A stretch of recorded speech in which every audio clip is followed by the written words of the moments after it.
తిరుమల లడ్డు వివాదం ఇప్పుడల్లా ముగిసిపోదు. దానికి end card అంటూ ఉండదు. అది అలానే కొనసాగుతూనే పోతుంది. రాజకీయాలు నడిచిన అన్ని రోజులు ఆంధ్రప్రదేశ్లో లడ్డు వివాదం అలా పోతూనే ఉంటుంది. చెప్పాం కదా, మనం గతంలో కూడా ఎన్నోసార్లు చెప్పుకున్నాం. ఈ లడ్డు వివాదం వచ్చే ఎన్నికల వరకు కూడా అలానే ఉంటుంది. మేబీ తర్వాత కూడా కొనసాగచ్చు. ఎందుకంటే దీన్నే ప్రధాన అస్త్రంగా ఈ కూటమి పార్టీలన్నీ కూడా ముందుకు వెళ్తాయి. దాంట్లో ఎటువంటి డౌటే లేదు. ఈరోజు అసెంబ్లీలో, శాసన మండలిలో దీని మీద చర్చ పెట్టలేదు, కానీ అసెంబ్లీలో మాత్రం దీని మీద కూటమి ప్రభుత్వం చర్చ పెట్టింది. ఎందుకంటే అసెంబ్లీలో కూటమికి మెజారిటీ ఉండదు. అక్కడ వాళ్ళు ఏది మాట్లాడితే అదే వాళ్ళ మీడియా ఏదైతే ఉంటుందో వాళ్ళు దాన్ని బాగా చూపిస్తారు. కాబట్టి ఇక్కడ దాని గురించి డిస్కషన్ మొదలుపెట్టారు. శాసనమండలిలో వైసీపీ మెజారిటీ ఎక్కువ ఉంది కాబట్టి అక్కడ వైసీపీ వాళ్ళు ఎక్కువగా మాట్లాడతారు. కాబట్టి అది ప్రజల్లోకి వెళ్తుంది. కాబట్టి అక్కడ ఆ టాపిక్ గురించే మాట్లాడకుండా అక్కడ మాత్రం పోస్ట్పోన్ అవుతుంది. అసెంబ్లీలో మాత్రం దాని గురించి అప్పుడే మొదలుపెట్టేశారు. సభ స్టార్ట్ అయిన అప్పటి నుంచే ఎండింగ్ వరకు లడ్డు లడ్డు లడ్డు లడ్డు లడ్డు.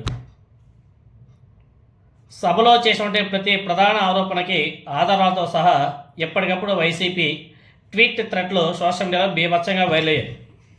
శాసనమండలిలో 4 రోజుల పాటు వాయిదా తీర్మానాలు ఇచ్చారంటే వైఎస్ఆర్ కాంగ్రెస్ పార్టీ హెరిటేజ్ ఇందాపూర్ మధ్య నెయ్యి సరఫరా అంశం మీద సభలో చర్చించాలని వేసి డిమాండ్ చేసింది. అయితే కూటమి ప్రభుత్వం వరుసగా తీర్మానాలను తిరస్కరించింది.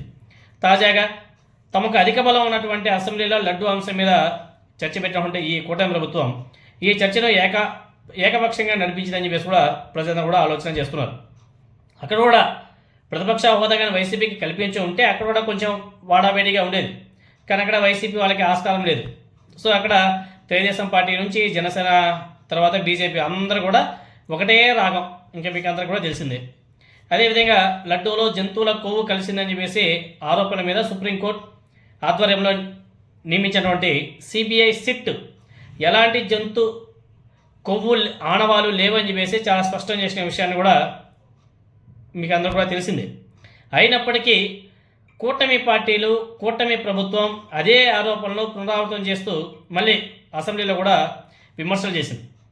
అదేవిధంగా ఈ హెరిటేజ్కి ఇందాపూర్ మధ్య నెయ్యి సరఫరా సంబంధాల మీద ఆధారాలు బయటపడ్డా వాటిని సభలో చర్చించకుండా తప్పించుకోవడం జరిగింది ఈ కూటమి ప్రభుత్వం.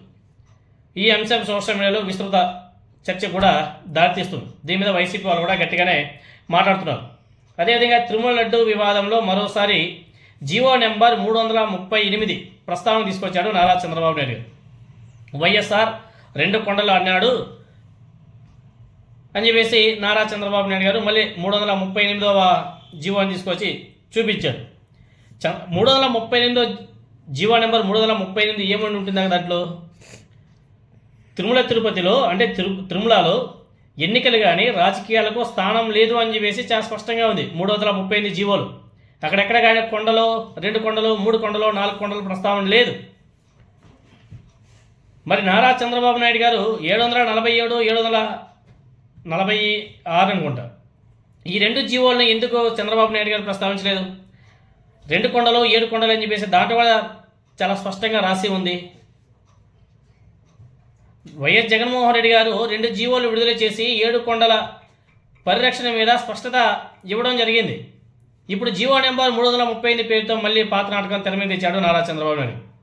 అసలు జీవో 338 తిరుమలలో ఎన్నికలు అదేవిధంగా రాజకీయాలకు స్థానం లేదని తెలియజేసేది. కానీ నారా చంద్రబాబు నాయుడు గారు దాంట్లో ఏదో ఉంది అని చెప్పేసి చూపిస్తున్నాడు. దాంట్లో ఏమీ లేదు. జగన్మోహన్ రెడ్డి గారు మన ప్రెస్ మీట్లో కూడా చెప్పాడు 746 747 జీవోలు ఒక జీవో, ఇది 2 కొండలు కాదు 7 కొండలు అని చెప్పేసి ఆనాడు వైఎస్ రాజశేఖర రెడ్డి గారు జీవో తీసుకొస్తే తర్వాత ఇంకొకటి మత ప్రచారాలు జరగకూడదని చెప్పేసి జీవో తీసుకొచ్చారు. వాటిని ఎక్కడా కానీ చూపించడం లేదు. దాన్ని చూపిస్తే మళ్ళీ వీళ్ళకి నెగిటివ్గా వస్తుందని చెప్పేసి దాన్ని చూపించకుండా వీళ్ళకి కావాల్సినటువంటి మ్యాటర్ మాత్రం చూపించుకుంటున్నారు. మీరు అన్ని కూడా దాచిపెట్టేస్తున్నారు. అంటే వీళ్ళు అబద్ధాలు చెప్పచ్చు, కానీ జీవోలు అబద్ధం చెప్పవు కదా. దాన్ని మర్చిపోతే ఎట్లా? అదేవిధంగా అసెంబ్లీలో అధికార పార్టీ చేసినటువంటి ప్రతి వ్యాఖ్యను వెంటనే స్పందిస్తూ ఆధారాలతో సహా వైఎస్ఆర్ కాంగ్రెస్ పార్టీ ట్వీట్లు కూడా చేస్తుంది. ఈ ట్వీట్ థ్రెడ్లు సోషల్ మీడియాలో బాగా వైరల్ అవుతున్నాయి. మొత్తానికి తిరుమల లడ్డు అంశం మరోసారి రాజకీయ వేడిని రాజేసింది అనేసి కూడా చెప్పుకోవాలి. అదేవిధంగా సభలో ఒకవైపు ఆరోపణలు కొనసాగుతుండగానే ఎక్స్ వేదికగా వైఎస్ఆర్ కాంగ్రెస్ పార్టీ ఆధారాలతో కౌంటర్ ఇస్తూ రాజకీయంగా బాగా మరింత ఉధృతం కూడా చేయడం జరిగింది. అంటే వాళ్ళు ఎక్కడా కానీ తప్పుడు మాటలు మాట్లాడారు, ప్రతి ఒక్కదానికి ఎవిడెన్స్ని యాడ్ చేస్తూ ఎవిడెన్స్ ద్వారానే వాళ్ళు కౌంటర్ కూడా ఇస్తున్నారు. సో ఈరోజైతే అదేవిధంగా పవన్ కళ్యాణ్ గారు ఒక మాట అన్నాడు, లడ్డూ కల్తీ జరిగిందని చెప్పేసి ఏనాడు కూడా గత ప్రభుత్వ అధినేత మీద మేము ఏనాడో మాట్లాడలేదు. ఆ ప్రభుత్వం నియమించినటువంటి టీటీడీ ఏదైతే ఉందో కమిటీ, టీటీడీ చైర్మన్ నుంచి బోర్డు మెంబర్ల వరకు ఆ కమిటీ సరిగా లేదని చెప్పేసి మాట్లాడుతున్నాడు పవన్ కళ్యాణ్ గారు. అసెంబ్లీ సాక్షిగా చెప్తున్నాను, నేను గత ప్రభుత్వ అధినేత ప్రభుత్వ హెడ్ మీద నేను ఎటువంటి కామెంట్ చేయలేదు. ఆ ప్రభుత్వం నియమించినటువంటి బోర్డు మెంబర్స్ని వాళ్ళ మీద నేను ఆరోపణ చేశానని చెప్పేసి పవన్ కళ్యాణ్ గారు మాట్లాడుతున్నాడు. మళ్ళీ నారా చంద్రబాబు నాయుడు గారు కూడా మళ్ళీ తప్పించుకునే ధోరణి ఏదో మాట్లాడడం జరిగింది. అంటే వీళ్ళకి తెలుసు జగన్మోహన్ రెడ్డి గారు చేయలేదు.